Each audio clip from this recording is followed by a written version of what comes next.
do mesmo modo que você aprende física, que você aprende química, que você aprende biologia, você pode aprender a ser bem-sucedido na vida.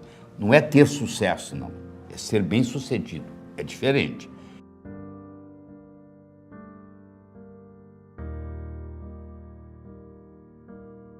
À medida que você aprende a se comunicar melhor, o seu valor no mercado aumenta.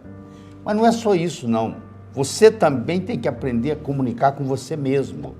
Porque você há de convir que você começou a assistir aí e tem uma conversa aí dentro da sua cabeça. Você está perguntando que conversa? Essa que está perguntando que conversa. À medida que eu vou falando aqui, você vai criando um diálogo interno. E esse diálogo interno lhe acompanha o tempo todo. Eu pergunto para você, você tem um amigo ou um crítico que você carrega dentro da cabeça? Porque tem gente que tem um crítico, ele está sempre criticando ele mesmo.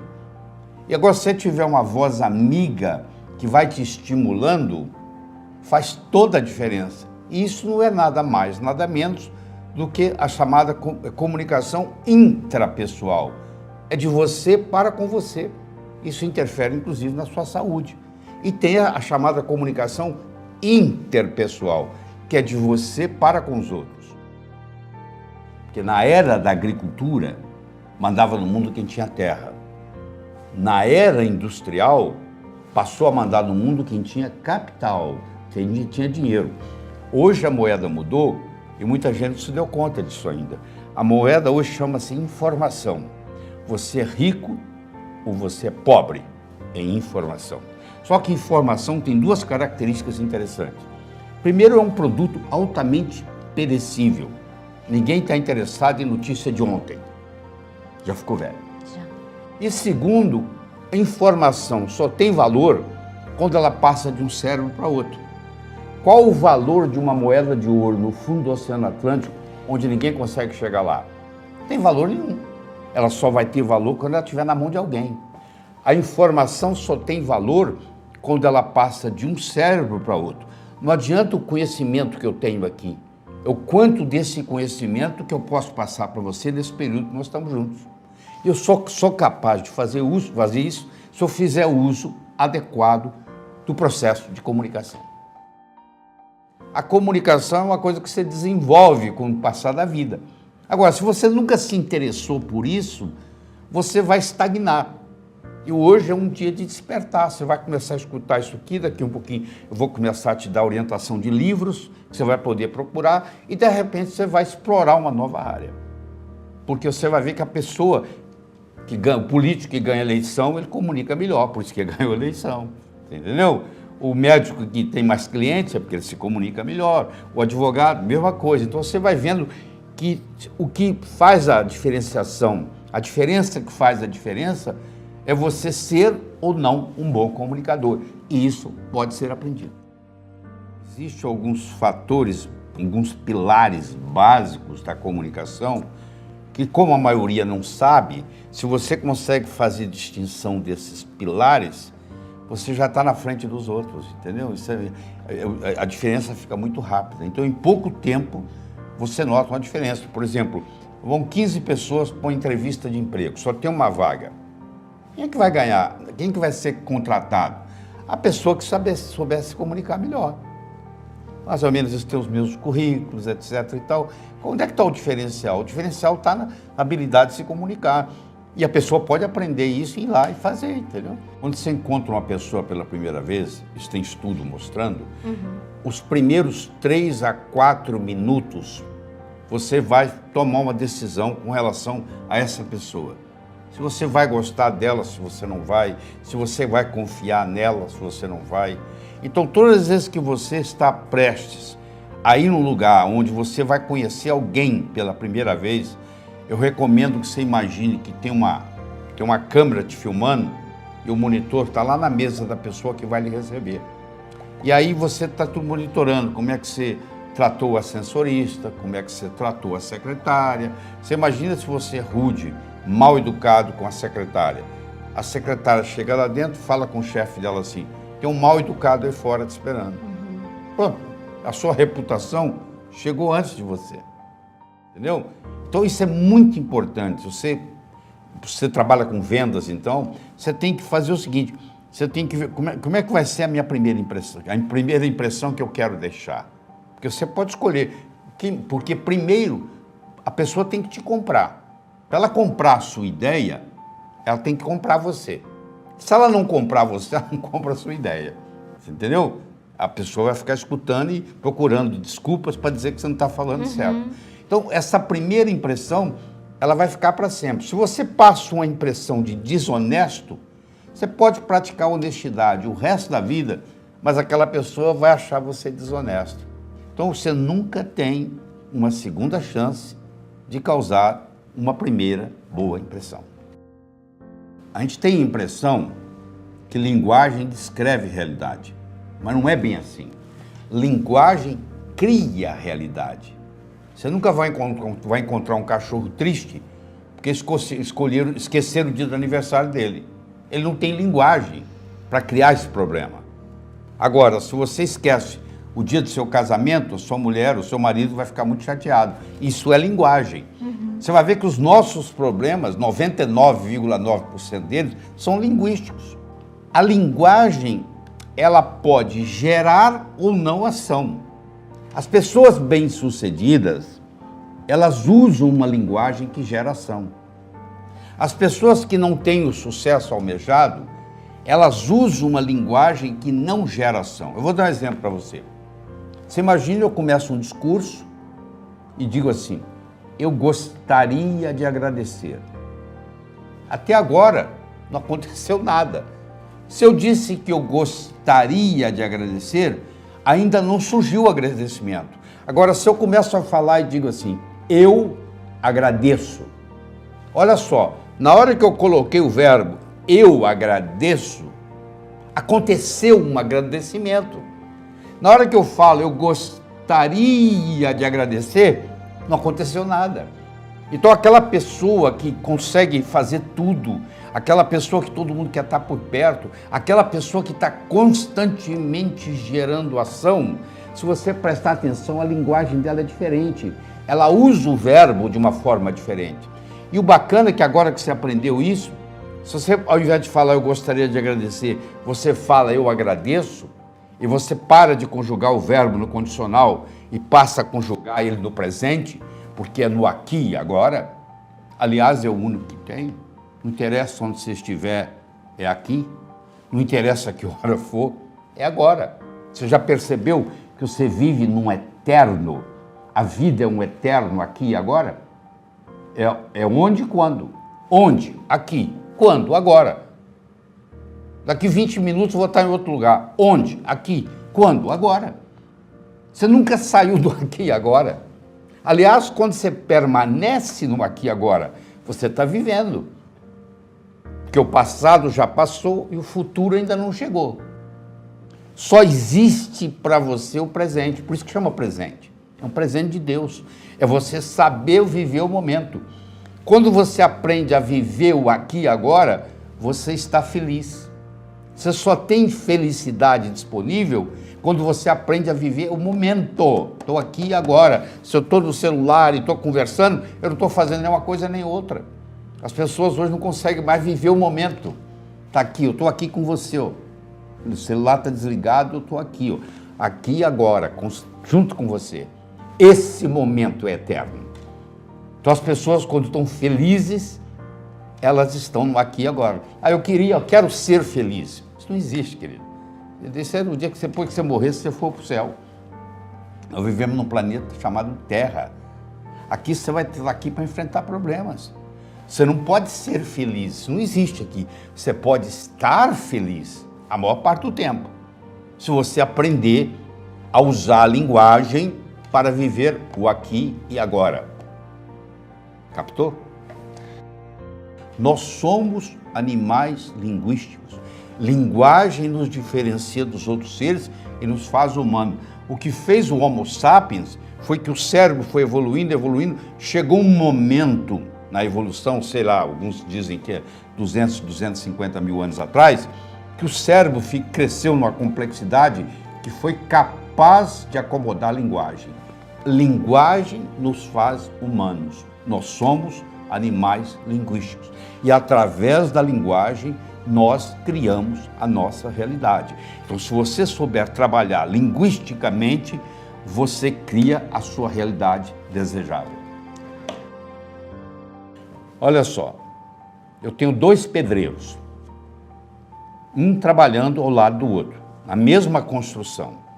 Eu chego perto do primeiro pedreiro e pergunto assim: o que você faz na vida?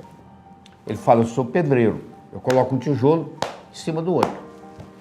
Eu chego perto do segundo pedreiro e pergunto: o que você faz na vida? Ele fala: eu sou pedreiro. O que você está fazendo? Eu estou construindo o Maracanã, é um dos maiores estádios de futebol do mundo, que vai ficar aqui para a posteridade. Olha a diferença. O pedreiro que vê um tijolo em cima do outro, pode passar 20 anos, ele vai continuar colocando um tijolo em cima do outro, ele é pedreiro. O que está construindo o Maracanã, eu posso te garantir que logo, logo ele vai abrir uma construtora. Ele não vai ficar colocando tijolo. A visão dele é construir Maracanã e não colocar um tijolo em cima do outro. Então, o modo como você descreve o que você faz muita diferença. Então, você pergunta para mim o que eu faço. Eu falo: eu transformo pessoas de uma forma alegre e poderosa, com amor e sabedoria. Não é a mesma coisa que fazer uma palestra. O cara que faz palestra, ele é palestrante.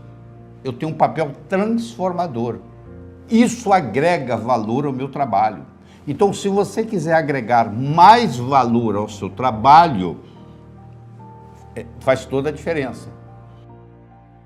Eu me lembro que eu estava dando um curso, eu perguntei para um indivíduo assim: o que você faz na vida? Ele falou: eu vendo bateria de automóvel. Aí ele assistiu essa parte que você está assistindo agora. Quando chegou na hora do intervalo, ele foi até a minha mesa de autógrafo e disse assim: doutor Lair, me pergunta de novo o que eu faço na vida. Falei: o que você faz na vida? Eu ilumino o mundo. Olha que bonito. Olha que bonito. Quer dizer, esse indivíduo, ele vendia bateria para automóvel, ele passou a iluminar o mundo, ele vai ganhar mais dinheiro, porque iluminar o mundo agrega muito mais valor e tem um efeito metafórico muito maior do que vender bateria de automóvel. Então, se eu pergunto para você, que está aí me assistindo, o que você faz na vida, você tem que ter um script pronto, que o modo como você responder vai agregar valor à sua profissão. Nós somos julgados pelo que nós fazemos. Nós somos julgados pela nossa aparência. Bateu a campainha, você abriu a porta, é um cara de batina preta, colarinho branco, uma Bíblia debaixo do braço. Até que se prove o contrário, você pensa que ele é padre. Você está dirigindo na highway e de repente você olha no retrovisor, tem um carro escrito polícia e está piscando, pedindo para você parar. Pode ser que seja até um ladrão que está vestindo um carro de polícia, mas você vai pensar que é polícia. Não é essa a primeira reação que você tem? Não é verdade? É isso mesmo, doutor. Então olha só. Primeiro é o que você faz. Segundo é a sua aparência. Mas não é estar bem vestido, não. Aí que a pessoa não entende. É estar adequadamente vestido para a ocasião.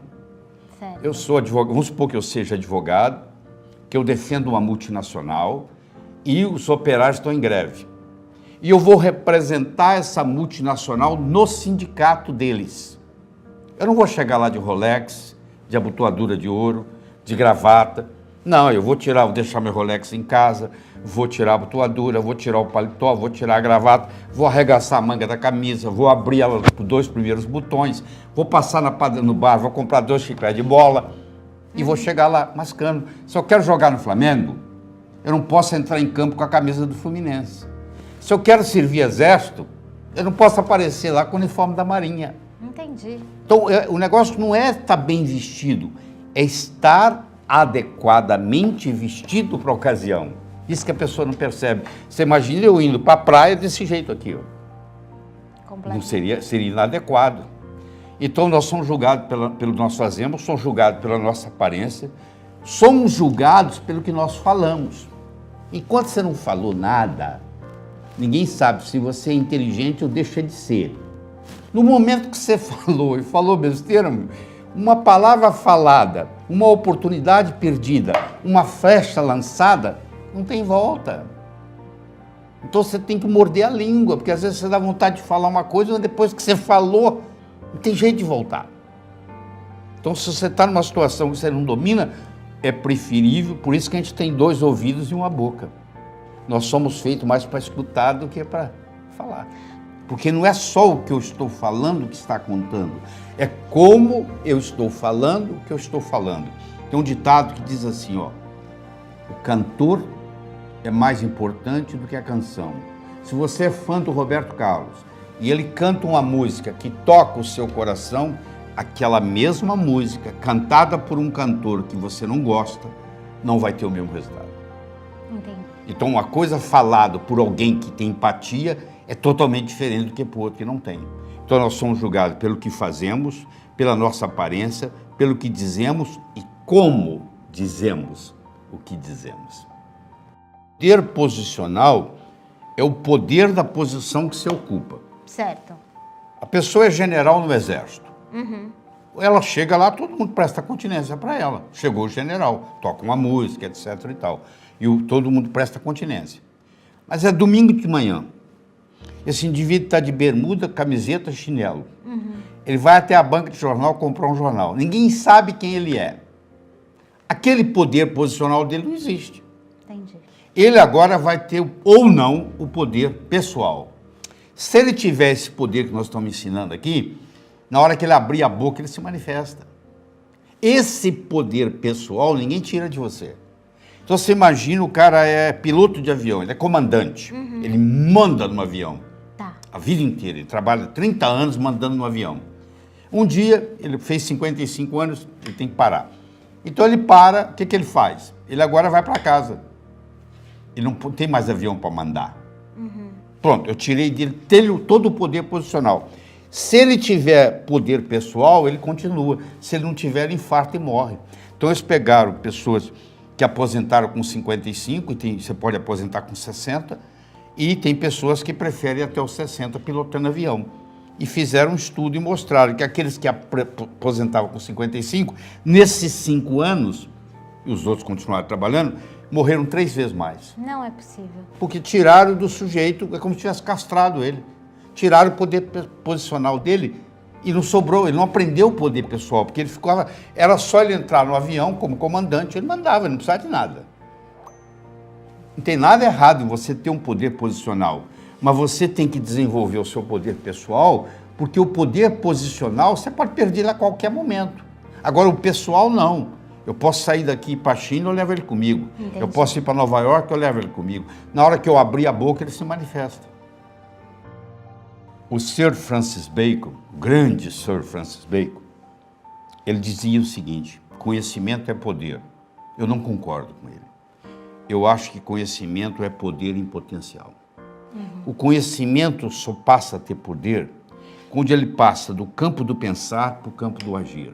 Você deve conhecer gente intelectual que está no botequim filosofando e que o cunhado tem que prestar o dinheiro para pagar o aluguel. Certo. Mas ele está lá filosofando no botequim. Ele tem a parte intelectual, mas ele não transformou isso em ação. Só acontece coisa no mundo quando algo acontece, algo se move. É muito bonito você ter uma intelectualidade, mas se a intelectualidade é só intelectualidade, você vai me desculpar o termo, na minha opinião é masturbação mental. Porque não se realiza. Então o que eu tenho que fazer é o seguinte, eu penso qual é o meu próximo passo, o que eu vou fazer? Se enquanto não entrar o verbo fazer na jogada, é conversa fiada. Então a pessoa tem que aprender a ter ação. E a maioria, infelizmente, não tem. Ela fica planejando, planejando, planejando, planejando, e ela está esperando o medo passar. Então eu digo assim, quer ver? Você imagine que você subiu num trampolim muito alto e lá de cima você olha lá embaixo a piscina. E você vai pular, aí você olha a altura, você fica com medo, dá um frio no estômago. Você dá uns passos para trás, parou o medo. Você volta, o medo volta. Ou você pula com medo ou você não pula. Tá? Coragem não é pular sem medo. Coragem é pular apesar do medo. O soldado que vai na guerra e não tem medo nenhum, ele não é corajoso. Corajoso é aquele que está com medo e vai. Então, na vida é a mesma coisa. Tem muita gente, talvez você possa ser um deles, que está esperando o medo passar. O medo não vai passar. Cada vez o medo te domina mais. O segredo que você tem que aprender é pular com medo. Você leva o medo com você. Você entendeu? O que interessa é a idade que você tem aqui. Eu tenho 73 anos, me considero um garoto. Tudo é o modo como você pensa. E você tem dois tipos de idade. Você tem idade cronológica, que é a da certidão do seu nascimento. E você tem a idade biológica, que é a idade do desgaste do seu corpo. Você pode ter uma pessoa com 40 com corpo de 50, e você pode ter uma pessoa com 40 com corpo de 30. Isso vai depender da alimentação, do modo que você dorme, das preocupações que você tem. Tem gente que fica preocupado com a preocupação, entendeu? Conheço bastante. Você fica preocupado com a preocupação e vai desgastando o sistema imune. Então você tem que ver a parte física, a parte mental, a parte emocional e a parte espiritual. Você vai no cemitério, está cheio de gente reclamando que não teve tempo de fazer nada. Todo mundo que está nos assistindo aqui, inclusive nós aqui, nós nascemos nus, ninguém nasceu de roupa, e temos 24 horas por dia. Ninguém tem mais nem menos, pode ser o pobre, pode ser o novo, pode ser o velho. Nós temos 24 horas por dia e nascemos nus, iguaizinhos. O que você faz com as 24 horas é que faz a diferença. Então, uma vez Andrew Carnegie, aquele que construiu o Carnegie Hall em Manhattan, foi perguntado para ele: senhor Carnegie, o senhor que é o homem mais rico do mundo, na época ele era, se o senhor tivesse que dar um conselho para uma pessoa, agora, simples aqui, para ela enriquecer, para ela ter sucesso, o que o senhor diria? Ele falou: eu diria o seguinte: toda noite, antes de você dormir, você faz uma lista das 6 coisas mais importantes que você tem que fazer no dia seguinte. Põe em ordem de prioridade. E nunca saia da mais importante até acabar. Então amanhã você vai acordar, você vai trabalhar na mais importante. Quando aquela acabar, você risca. Você vai trabalhar na mais importante. Quando acabar, você risca. Só isso. Isso aí, só isso. Você dormir à noite e falar assim: amanhã as coisas mais importantes que eu tenho para fazer é essa. Vou começar pela mais importante, porque sempre eu vou estar trabalhando a mais importante para o dia. Isso faz toda a diferença. Eu espero de coração que novos caminhos se abram à sua frente, que o vento sopre levemente às suas costas, que o sol brilhe suave e morno no seu rosto, que a chuva caia de mansinho em seus campos, e até que nos encontremos de novo. Que Deus lhe guarde na palma das suas mãos. Muito obrigado.